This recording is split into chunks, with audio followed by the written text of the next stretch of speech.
క్రీస్తునందున్న ప్రియులకు ప్రేమతో వందనాలు తెలియజేయుచున్నాను. ఏప్రిల్ నెల 27వ తేదీ 2025. ఈరోజు దావీదు గారి ద్వారా దేవుడు మనకు చేస్తున్న వాగ్దానం ఏమిటనగా, కీర్తన గ్రంథము 36వ కీర్తన 8వ చరణం. నీ మందిరము యొక్క సమృద్ధి వలన వారు సంతృప్తి నొందుచున్నారు. ఆమేన్. నా ప్రియమైన సహోదరి సహోదరులారా, దేవుని యొక్క మందిరములో ఆశీర్వాదము దాగి ఉంది.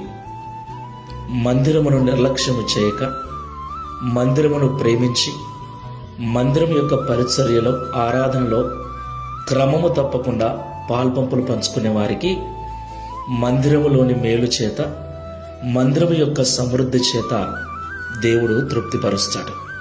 దేవునికి మహిమ కలుగును గాక. అయితే చాలా మంది మందిరమును నిర్లక్ష్యం చేస్తూ ఉన్నారు. ఆదివారము ఆరాధనను నిర్లక్ష్యం చేసి పనిలో పడి డబ్బు సంపాదన నిమిత్తమై పరిగెత్తుచున్నారు. ప్రియులారా, దేవుడు విశ్రాంతి దినమును పరిశుద్ధపరిచాడు.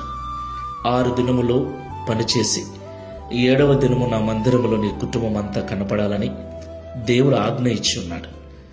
దేవుడు 7వ దినమును ఆశీర్వదించాడు. కాబట్టి ఆ దినమున మనము దేవుని మందిరానికి వెళితే దేవుడు ఆశీర్వాదాలను మనకు అనుగ్రహిస్తాడు. మందిరములో ఉన్న మేలు చేత మనం తృప్తిపరుస్తాడు. కాబట్టి ఆరాధన నిర్లక్ష్యం చేయకండి. దేవుని మందిరాన్ని నిర్లక్ష్యం చేయకండి. మందిరాన్ని అపవిత్రపరచకండి. దేవుని సన్నిధి నిలిచే స్థలము గనుక దేవుని మందిరం పట్ల భయభక్తులు కలిగి జీవించండి. ప్రార్థన చేసుకుందాం. ప్రేమ స్వరూపుడైన తండ్రి, పరిశుద్ధమైన ప్రభువా, మీకు స్తోత్రాలు చెల్లిస్తున్నాం. నీ మందిరములో మేలు దాగి ఉందని, నీ మందిరములో సమృద్ధి దాగి ఉందని మాతో మీరు మాట్లాడినందుకు స్తోత్రాలు.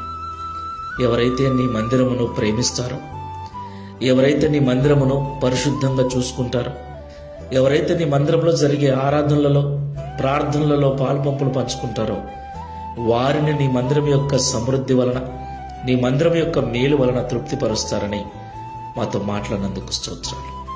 ప్రియ తండ్రి, శారీరకంగా ఈ భూమిపైన మేము కట్టుకున్న సమాజ మందిరం ఎలాగో, ఆత్మీయంగా మేమే నీ మందిరమని, మేమే మీ 2 స్థలమని పరిశుద్ధ గ్రంథం సెలవిస్తుంది గనక, లోక సంబంధంగా సమాజ మందిరమును, ఆత్మీయంగా మమ్ములను, మీరు నివసించే మమ్ములను, మా హృదయాలను పరిశుద్ధంగా కాపాడుకొనుటకు సహాయం చేయమని, నిర్లక్ష్యము చేయక జాగ్రత్తగా చూచుకొనుటకు, జాగ్రత్తగా నడుచుకొనుటకు సహాయం చేయమని, తద్వారా నీ మందిరం యొక్క మేలు చేత సంతృప్తిపరచబడుటకు సహాయం చేయమని